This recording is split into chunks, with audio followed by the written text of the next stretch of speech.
예, 화목한 런치스타 오늘 제 양쪽에는 주영훈 연구원님과 이민재 연구원님 상당히 몇 년간 계속 마음고생을 하고 계시는 두 분을 오늘 모셨고요. 오늘 아마 그 루저들의 섹터들의 어떤 반란이 가능한가에 대한 소주제를 가지고 한번 기분 나쁘실 수 있겠습니다만 현상이 뭐 사실 내수 쪽이 그렇게 썩 좋지 않았던 상황이었고 뭐 유틸리티 건설 원전 이쪽 섹터도 상당히 힘들었던 2023년을 보내고 있습니다.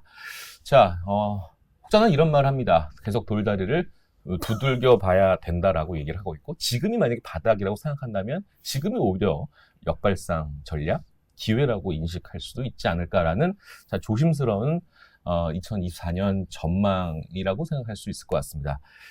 자, 뭐 방송 들어가기 전에 일단 이민재 연구원님에 대한 아예 뭐 결론부터 얘기를 하자면 자, 건설, 네, 원전, 그 다음에 유틸리티 뭐 요쪽, 그 다음에 뭐 신재생도 뭐 어느 정도 인발부 되어 있으시긴 하지만 전체적인 상황은 기상도 측면에서 올해보다는 내년이 좀 나을 것 같습니까?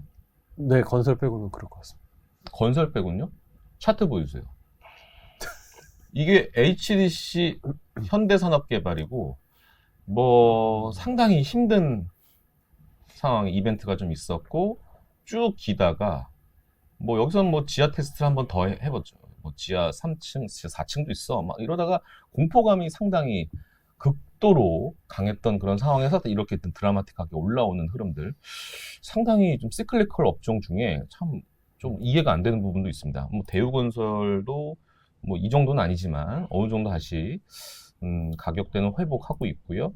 하나 더 보죠. GS 건설 볼까요? 얘는 뭐 바닥 탈피에 대한 안간힘을 쓰고 있는 차트입니다. 자, 이런 모습들에서 이민재 연구원님 건설만 빼고라고 얘기했는데 그 이유는 뭘까요? 결국은 부동산 경기에 대한 우려가 저는 여전히 있다고 보고 있습니다. 내년 전망에 대해서 부동산 경기가 썩 좋지 않을 것이다. 루저들의 특징 맞습니다. 자, 한번 보여주세요. 영훈 씨, 호텔 신라입니다. 뭐 혹자는 호텔 빼고 뭐 이름 바꿔야 된다 이런 식으로 상당히 비하하는 그런 투자자들도 있을 정도로 망연자실의 차트입니다. 신세계 한번 더 볼까요? 그 다음에 이마트.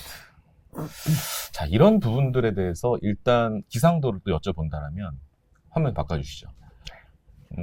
어떻습니까? 내수 쪽.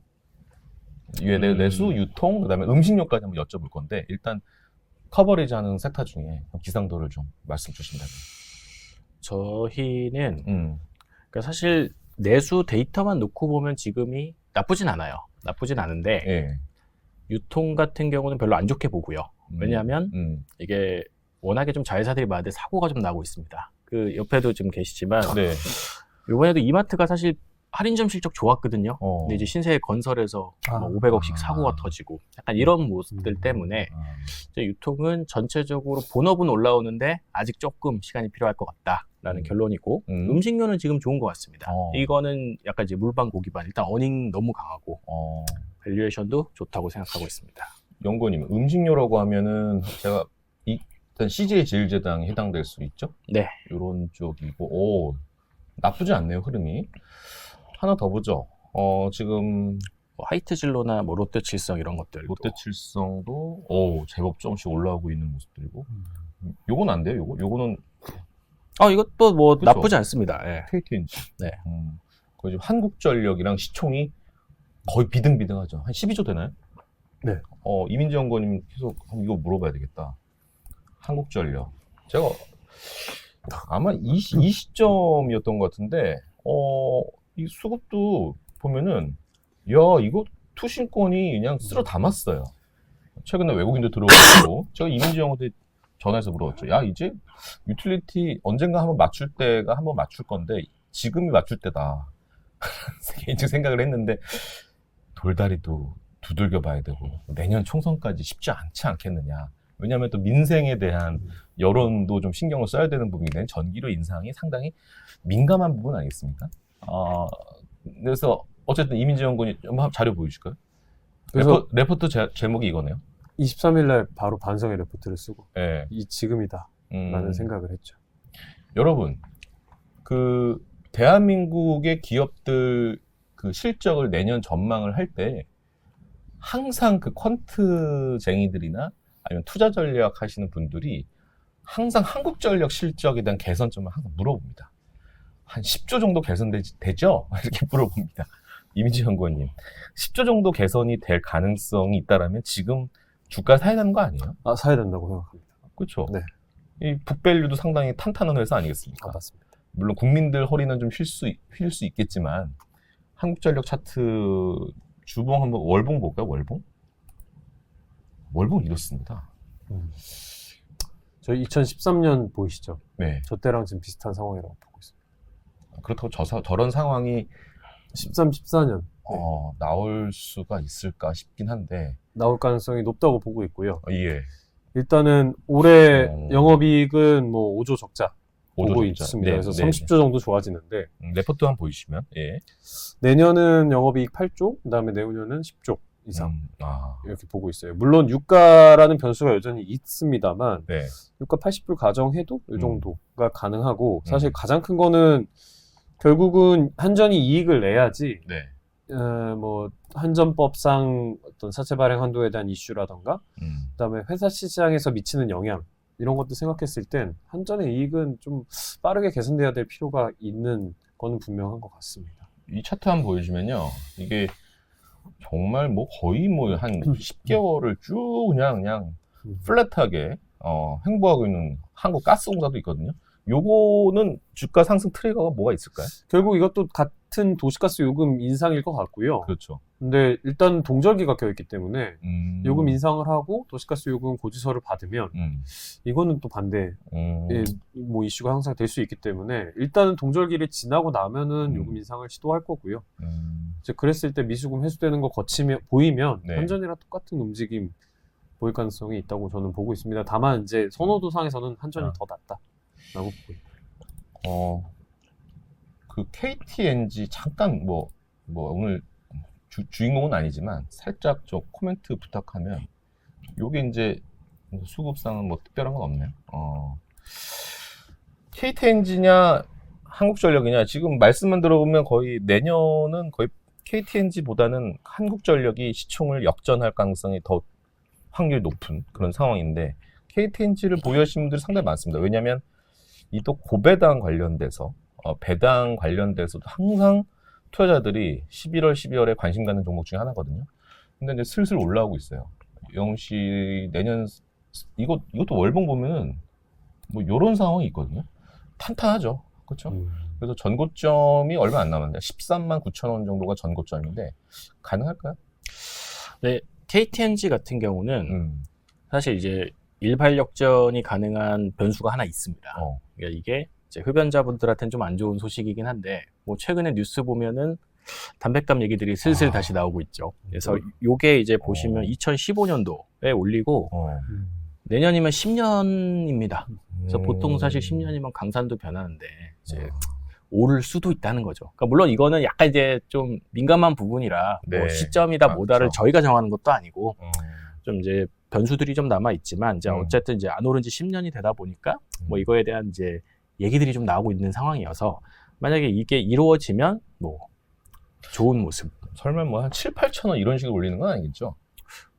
뭐 그건 사실 근데 이게 세금 바뀌는 부분이 커서 이거 예. 뭐 기업체가 결정하는 부분이 아니어서 예. 좀 그렇긴 합니다. 근데 어쨌든 뭐 가능성이 있지 않을까 정도로 보실 수 있을 것 같아요. 예. 음식료가 왜 이렇게 점점 물론 좋아지고 있는 차트는 그런 모습들인데 뭐 특별한 이유가 있을까요? 음식료 쪽을 더 좋게 보시는 이유라든지 아니면 어닝 부분이라든지. 일단 이번 3분기 실적 나왔는데 어닝들이 다 좋았습니다. 왜 다 좋았냐면 예. 저희가 이제 막 원재료 가격들 막 오른다 얘기들 되게 너무 많았었잖아요. 근데 예. 이게 이제 올해 초부터 떨어졌거든요. 근데 이게 바로 반영은 안 됩니다. 보통 한 6개월 정도 이제 레깅이 좀 있는데 네. 요게 이제 3분기부터 슬슬 효과들이 나오기 시작을 한 거죠. 네. 그리고 이제 가격들을 올려놨잖아요. 그 사이에. 그러다 보니까 이제 이런 부분들이 이제 확 레버리지가 좀 나타나는 구간들이 진입이 됐고 아마 상반기까지는 계속 이런 현상들이 지속이 될 것 같아요. 그러면 4분기 실적이라든지 아니면 내년 초까지 실적은 큰 변수가 없는 한 좀 더 이어지는. 네. 요즘 10,000원 한 장 들고 가가지고 점심을 사 먹는다는 게 참 쉽지 않죠. 그래서 CJ 요것도 요즘 얘기가 나오긴 하던데 CJ 프레시웨이는 커버 아니죠? 네, 저희 커버리지는 아니긴 합니다만 근데 말씀하신 포인트가 맞는 게 이게 되게 한 2주 전인가 재밌는 기사가 하나 떴어요. 네. 그 서울시 평균 물가 기준으로 예. 10,000원으로 먹을 수 있는 10,000원 미만으로 먹을 수 있는 게 이제 4개 남았다. 네, 이제 짜장면, 김치찌개, 칼국수, 이제 김밥. 근데 요게 이제 비싸지면 소비는 줄여야 되는데 급식으로 가야 되죠. 아니죠. 가공식품으로 가죠. 가공식품. 보통. 네, 왜냐면 내식이죠. 그러니까 집에서 해 먹어야 되는 부분이 되니까. 그래서 최근에 보면은 네, 어떤 종목 있어요? 뭐 예를 들어 제일제당도 대표적인 것 같고요. 그리고 이제 조금 생각해 보면 이제 저희가 코로나 때 되게 컸던 게 와인 시장이에요. 근데 올해 이제 와인 시장이 한 20% 정도 역성장하고 있거든요. 예. 이제 또 알코올 먹어야 되니까 이제 그러면 이제 소주로 다시 가는 거죠. 그래서 이제 이런 친구들도 보면은 이제 최근에 이제 레벨업이 좀 됐고 한번. 그러네. 역시 이제 이쪽은 아마 가격도 인상을 물론 우리 국민들한테는 참 안 좋은 얘기긴 하지만 이런 업체들은 가격 인상이 어쨌든 주가 상승의 동력으로 네. 작용을 하잖아요. 또 한두 차례 더 인상 얘기도 솔솔 나오고 시작하던데. 사실 주류는 한 달도 안 됐습니다. 오른 지. 그러니까요. 네, 그래서 이제 올랐고. 네, 그러니까 주류 중에 아직 유일하게 가격 인상을 안 하고 있는 게 이제 칠성 정도. 롯데 칠성. 칠성은 아마 뭐 오비도 올렸고 화이트진로도 올렸으니까 아마 따라갈 가능성도 좀 높은 상황이죠. 좋습니다. 좀 긍정적인 요금 뷰를 좀 유지를 하도록 할게요. 근데 요거 내년 우리 2024년 전망에서 투자 유망 종목으로 올라온 종목이 하나 있어요. 우리 민재 씨 종목 중에 하나인데 두산 에너빌리티가 있어요. 참 이 종목을 저번에 우리 이민재 연구원이랑 얘기를 했을 때 일단 박스권 매매도 유효하다. 즉 한 15,000원, 16,000원에서 사고 2만원 오면 팔고 요런 전략을 그때 약간 북밸류나 장부가 같이 그거를 좀 약간 예시를 들어주시면서 얘기를 말씀해 주셨는데 뭐 그런 박스권 매매 전략이 아닌 내년은 좀 이제 원전 좀 이제 좀 기지개를 좀 펼 만한 그런 상황이 도래했는지 수주 소식이 좀 있어야 될 것 같은데 어떻습니까? 일단은 올해 12월에 11차 수급기본계획 가안이 나올 거고요. 거기에 이제 국내 원전이 포함이 될 거고 그 다음에 3월에 체코 결과가 나올 겁니다. 근데 이거는 뭐 입찰하는 거기 때문에 경쟁 입찰이기 때문에 이건 좀 결과를 봐야 될 것 같고요. 미국이랑 프랑스랑 경쟁 중인데 뭐 가능성은 낮진 않은 것 같아요. 일단 그렇고 그 다음에 폴란드 본계약이 7, 8월에 있고요. 그 다음에 뭐 그 밖에 영국, UAE, 튀르키예 이런 국가들 뭐 지금 계속 진행 중인 상황입니다. 두산 에너빌리티의 긍정적인 지금 뭐 가격 메리트가 있다라고 보십니까? 지금은 저는 충분히 있다고 보고 있습니다. 이건 돌다리 두드러겨 보지 않아요? 이거는 돌다리 두드러겨. 이건 콘크리트 다리라. 자, 좀 이제 아픈 거를 좀 건드려야 될 것 같은데, 이게 신세계 호텔 신라. 요게 사실은, 요 자료를 보여주시죠. 요거 간단하게 좀 설명 가능하세요? 요거, 네, 그것도 사실 가능하긴 한데, 그냥 뭐 차트에 대한 설명을 좀 드려보자면, 요 달이 이제 8월 10일입니다. 8월 10일 날 단체 관광 허용이 떴었고, 그래서 일단 땡긴 거죠. 일단 땡겼고, 보자 했고, 이제 10월부터 이렇게 시작이 됐습니다. 근데 생각보다, 당장 바로 안 들어왔네 하면서 이제 주가가 확 한번 밀렸다가 조금 올라서 그냥 이제 요 정도 선에 있는 거죠. 근데 이제 상황이 어떠냐. 를 조금 보여드리면,